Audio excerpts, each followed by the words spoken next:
We're here in the home of Hannah and Georg Steinmeyer in Brattleboro, Vermont on September 29th, 2002 to celebrate the inauguration and initial phases of what is to become and is the SD Organ Museum, in which there will be several events, concert with the first SD pipe organ, and I suppose is the first electronic organ going to be played, or is it in working condition? It's not going to be played. I see. And I'll be speaking on the work of Harald Bode, the German pioneer of several generations of electroacoustic music instrumentation. Now, Georg, if I could call you that, you came here from Germany expressly with the idea, you were hired on the acoustic side in the same way that Harald Bode was hired on the electronic side to reestablish the SD company as another force in instrument making. I wonder if you could just talk about that a little bit, how that happened. Well, how it happened was there are two phases to it.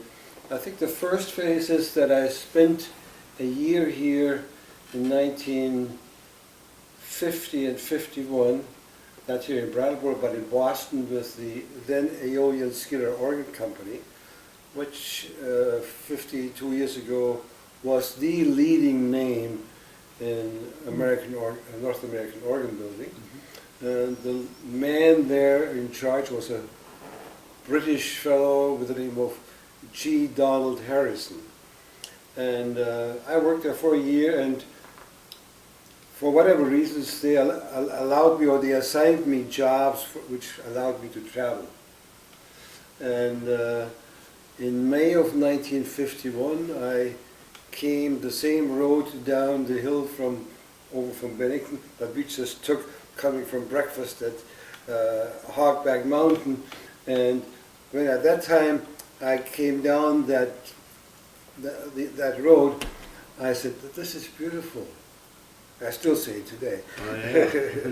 And I stopped in Brattleboro in May of 51 and had a tour at the SD Organ Company, and actually it was this building here that used to be the office, and I checked in and somebody gave me a tour, and initially I was not at all impressed by their equipment, which was 50 years old.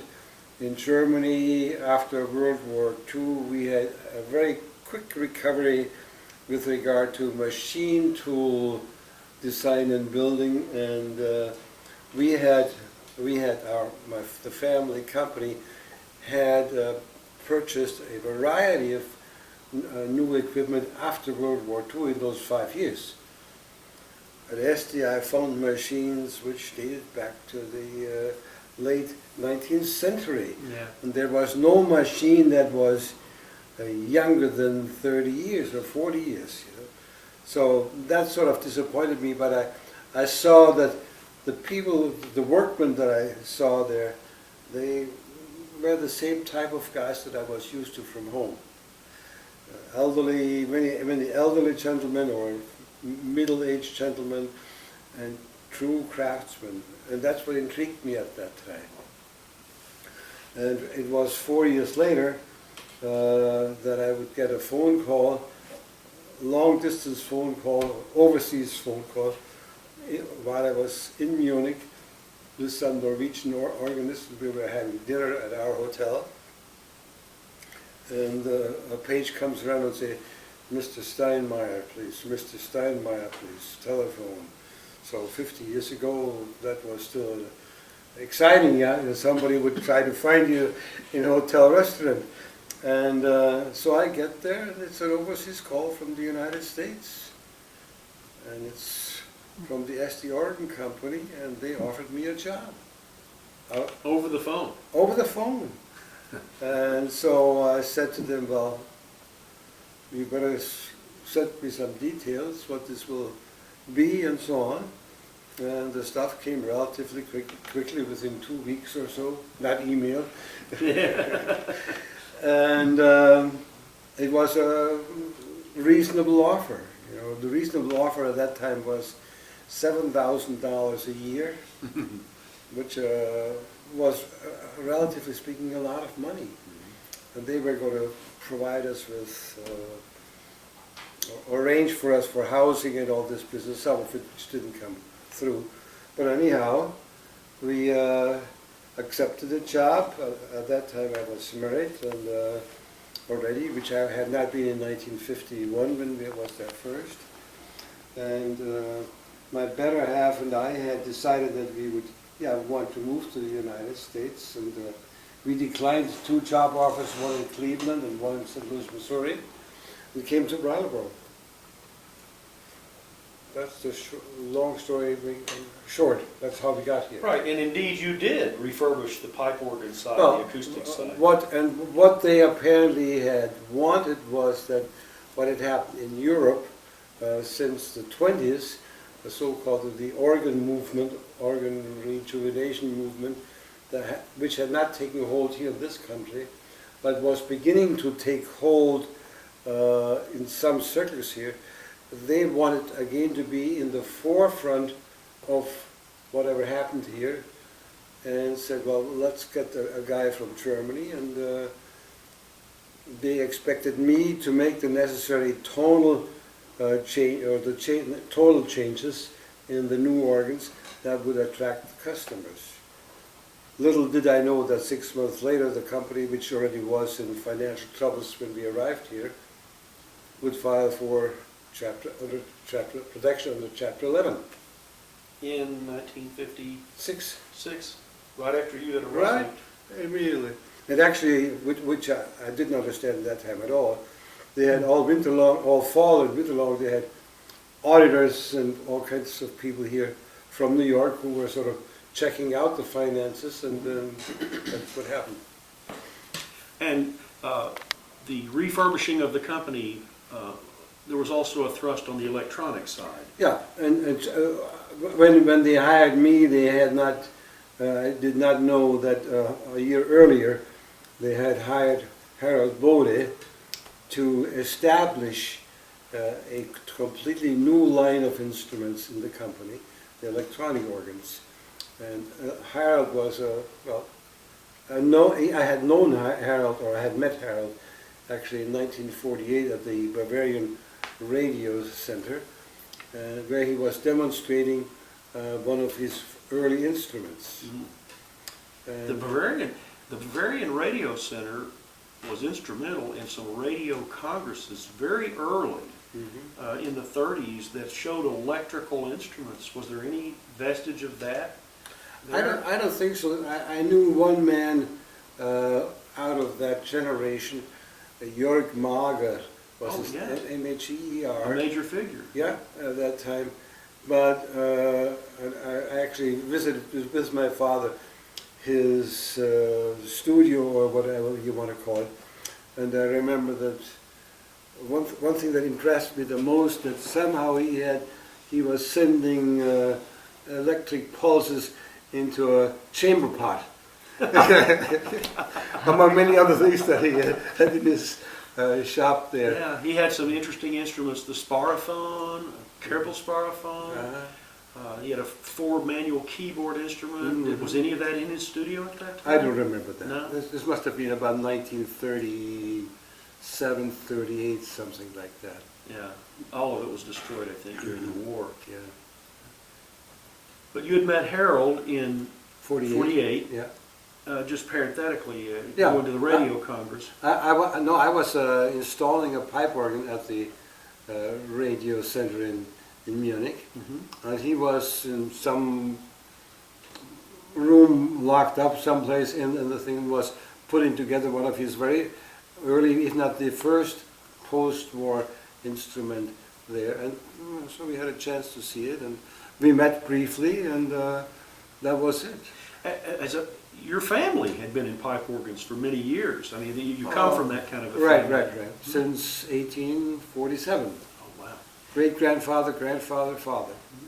So as somebody that had been steeped in that tradition, when you saw Harald Bode's instrument at that 1948, what impression did you have? Did it seem just outlandish, or did it seem that it might someday mean something musically, or what? Do you remember your impressions? Well, I certainly was positively impressed that you could out this little thing here get sound that had some similarity with pipe organ sound. For my ears, it was not as beautiful as the pipe organ, Sure. okay? But it was impressive. I mean, there was this little box here, and there he was. You know how he's sat at the keyboard and demonstrated. He did that 50 years later. No, not 50 years later, but 30 years later, he would still sit the same way and look over at you. He did that in 1948. I remember that very well. And very self-confident and very proper, and in a way it made sense.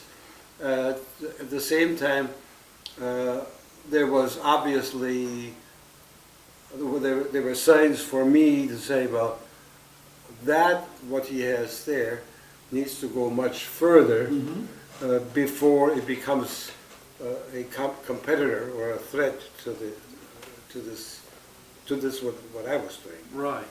So as the head of the pipe organ or the acoustic side, there in the 50s, and Harald Bode then is actually coming to head up the new electronic thing. Was there resistance within the company, the workers and people like that, or were they curious about it, or was it? What was the zeitgeist like? Well, I think that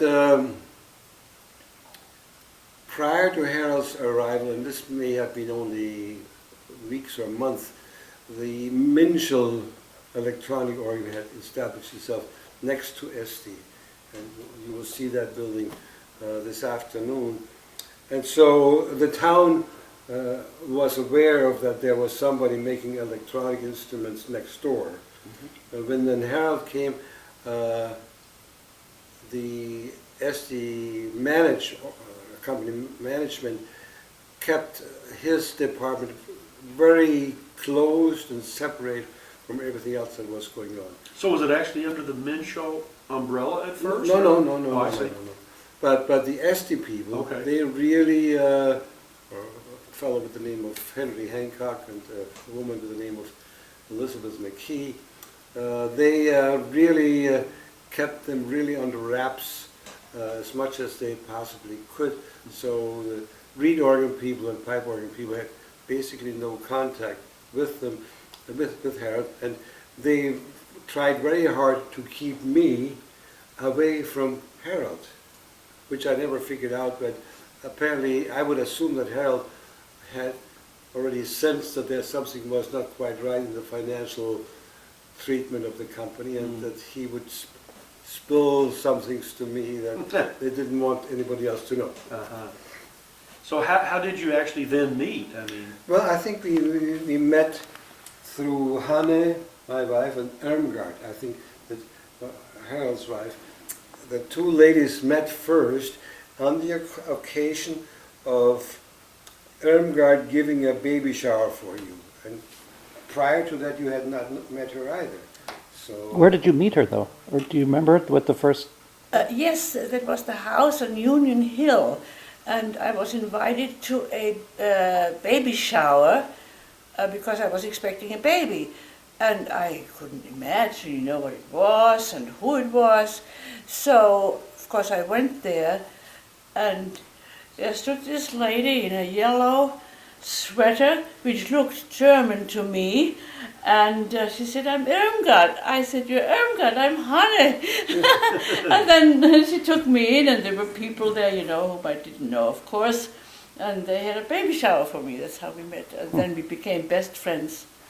As long as she lived. And of course, we need to say here that the baby shower was and still is not, I think, a common activity in the German social life. It doesn't exist there, And, maybe now, but that was because of being in America then. Yeah, it was strictly an American activity. activity, and we were completely unaware of what was going on. So you met socially at first, if not professionally. Yeah. Did Harold then talk about his work and the problems maybe? Or?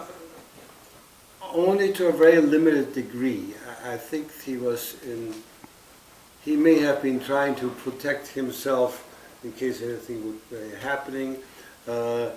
Maybe he was not sure, maybe he didn't want to start any rumors, but we didn't talk really until chapter 11 had happened or was happening. We never really had talked about possible financial problems in the company. But the company went on 4 more years or so after. Well, it was, I don't know, the whole company was shut down for a longer period of time, with the exception of the pipe organ division, because I had lots of organs on order and had down payments from customers. And so the company was obliged to fulfill them, with one hand contractual agreements. And I was, 3 days after they had filed for Chapter 11 and had closed, I was allowed to reopen my pipe organ division. And actually later, within a few months following, employed some of the people from the other divisions whom I could use. But the electronics division also went on They until. went on, I don't remember when they went on a small scale, not the division. They probably finished up some, they didn't make any new, there was no more new manufacturing. Whatever was in process was sort of finished up and then closed out and sold. But after they were in Chapter 11, if I remember correctly, they did not continue to make new instruments. They just took what they had in stock, with the cases and all the other electronic equipment, and just put the stuff together and then sold them. And then they merged with a company in California, and I don't know what the name of that company was.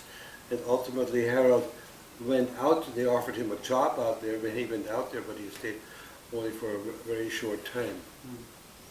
Harold Bode the man, your recollections. Oh, wonderful. Now we had some wonderful, well, two couple parties, you know.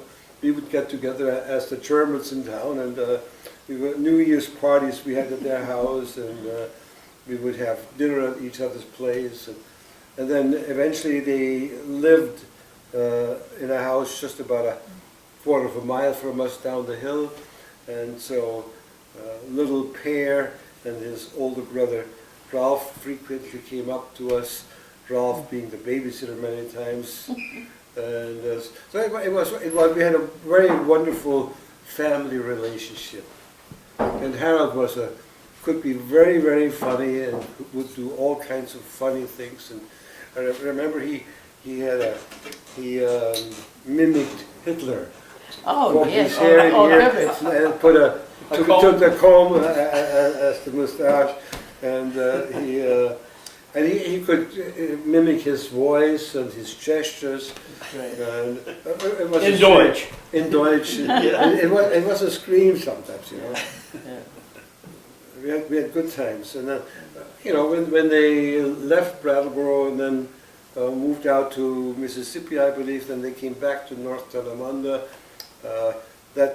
We never visited them out in Mississippi, but Harold or Elmer once or twice came up to Vermont, and but once they were out in North Tonawanda, the old relationship was reestablished, and we spent many Thanksgiving dinners at your house out there, and it never failed that we would drive out there in weather like today, sunshine, nothing, and when we would try to drive back on Sunday morning after it never failed to start snowing. Yeah. First snow would fall, and I remember when we came back one time, and just east of Albany, west of Albany, someplace on the New York State Thruway, I did a 360 and went off the road, And as we came to a stop or halt, huge trail truck just roared by, you know, and we could have been killed. So that's when I said, we're getting off the next exit and try to sleep someplace. We wouldn't want to go home anymore. When you left Esty, you left the instrument business in essence. You chose to Yes. live in America even though... Yeah, I had a chance, or we had a chance, and I had a chance professionally to go back home to the family business, and did really not, it was not that enticing because I had learned to appreciate to be independent and to be running my own show, and I had times that in the peak of the pipe organ business when I ran a company with 80 people as a foreigner, you know, and hardly spoke the language. And but we did good organ building here. And then when the company closed, and we were sort of saying, what do we do? I initially wanted to, together with another German organ builder, wanted to buy Esty. The Esty name and The company, the records, the patents and so on. And they kept us dangling for half a year, and then they said, no, we're not going to sell to you. And we had more or less, we had people waiting for us to, for the other guy and myself, to reopen and sign contracts with But us. of course, the Esty company never came back after that. No. And, you know, in a sense, looking back at that time, Hancock and the people who were with him, they failed basically in their attempt to follow in the footsteps of Esty, which had been most successful in the reed organ business, having manufactured more than 500,000. It was very successful in the pipe organ business in the first 50 years of the last century, primarily I would say in the first 30, and had a good name. We were a little bit old-fashioned as far as sound was concerned, and so when the company became available to be purchased by somebody else, Hancock and his people did have something that could have been very successful. They started out by saying, well, let's add a new instrument to the line, the electronic organ, hiring Harald, and then they hired me to say, well, let's revamp what is happening in the pipe organ business. But obviously they borrowed too much money too early to make that a success. So we had a chance of going back home, and we really could not convince ourselves that we should go back to Germany. And then when everything sort of was emptied, every savings account and so on, I stole a chicken. and we I stole a chicken. Only one? Huh? Only one? Yes. Yeah. Yeah, it was ready to eat. It was just $1, and I wanted to bring the dollar back. Then George said, well, that's silly too. So we ate. But you don't feel bad about it now, do you? no. So